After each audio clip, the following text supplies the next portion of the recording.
Some systems are more interesting than constant mass systems. They hold a special place in physics. One of those is the rocket, which we're going to analyze by something called the method of infinitesimals today. Let's take a look. This is a crude drawing of a rocket. Has mass m and speed v at some initial time. And this little box in the back is fuel that's about to be shot out the back of the rocket. Here it is at a tiny time, let's call it dt. Later, this is t equals 0, and this is t equals dt down here. A tiny time later, it shoots the fuel out the back. Its speed is u with respect to the rocket. Okay, the tiny mass of fuel we're going to call dm. You may recognize that we're using d's because we're going to use some calculus later. We'll call the little bit of mass that comes out dm, as I said. We'll call the speed u. The new speed of the rocket we'll call v plus dv.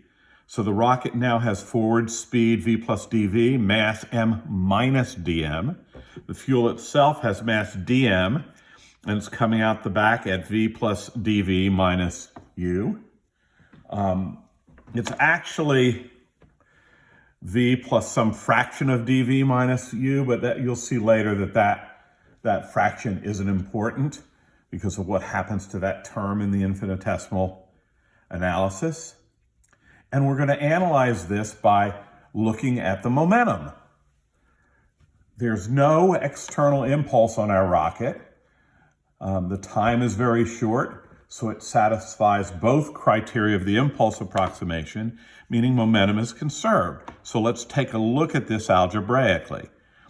Before the ejection of the fuel, the system's momentum is mv. Everything's moving, total mass m moving forward at v. After the ejection of the fuel, the rocket is m minus dm times v plus dv, and the fuel is dm times v plus dv minus u. Multiplying that out, mv equals mv plus mdv minus dmv minus dmdv plus dmv plus dmdv minus dm times mu. And lots of nice things happen here. I'm going to change colors for a couple of them. There's an mv on both sides, so that goes away. There's a minus dmv and a plus dmv, so those go away. Let's put that in a different shape. And then there's this term, these two terms, which either cancel or they're an infinitesimal times an infinitesimal, so these terms are approximately 0. Two tiny things times each other are 0. So you can either cancel them out because of the sign difference, or you can say they're so tiny anyway it doesn't matter. That leaves us with the following equation. M dv equals minus dm times mu. Actually, it's plus dm times mu. I've moved the mdv to the other side. This is where we're starting. This is the equation that the infinitesimal analysis gives us, and we can do two things with it. Let's look over here. We're going to divide both sides by that time difference dv, so I'll have m dv dt, which should look familiar to you. That's going to be the force exerted by the fuel on the rocket or the rocket on the fuel, and that's going to be equal to u dm dt.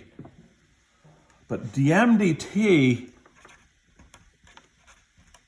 is just alpha, our fuel rate, and that leads to what's called the thrust equation. The rocket thrust the force on the rocket, is just alpha, the fuel rate, times mu, the exhaust speed.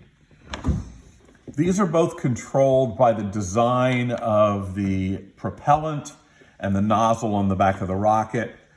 Alpha is how many kilograms a second come out. Mu is the speed relative to the rocket in meters per second. So you can see the units of this are kilogram meters per second or kilogram meters per second squared, which are the proper units for thrust. And this thrust equation, very useful, not just with rockets, but with fire hoses and fluid in pipes and lots of other situations where you want to know the force exerted by a fluid. The other thing we can do with this is we can separate it. Let's say like this, I can put dV by itself over here. And I have dm, notice that's a small m over capital M times mu. And then I want to know what's the relationship between the tiny amount of mass that's ejected and the change in capital M. Well, dm, small m, is minus d capital M. It's leaving. And that's pretty obvious. If you look at it, the mass change of capital M is going down. So we'll rewrite this equation as dV equals minus mu d capital M over capital M. And we can integrate both sides, right? Integral there and there. We can take V from its original V. We started this problem at time 0. I'll call that V0 to VF. And we can take M from M0 to mass final. Integrating this side is very easy. That's VF minus V0, which simply is delta V. Can be written that way. That's going to equal the integral of this. The minus mu comes out, minus mu dm over m. Oh, that's ln m. So it's going to be ln m final over m original. And this is usually written, it's called the Tsiolkovsky equation. It's usually written by flipping these, which gets rid of the minus sign. So this is mu ln m0 over m final. If you take a close look at this, this enables you to find the speed or the speed change of any rocket based on the fraction of fuel that's exhausted. So if you exhaust half your fuel, this will be ln 2, m0 over half of m0. So let's say the exit speed is something like 2,000 meters a second, ln 2 is going to give you your delta V, or your increase in speed. If you exhaust 4/5 of your fuel, this will be ln 5. And the speed will be higher. You can see the more fuel you throw out the back, the higher the speed of the rocket. The Tsiolkovsky equation and this thrust equation here are the two important results that we've talked about today.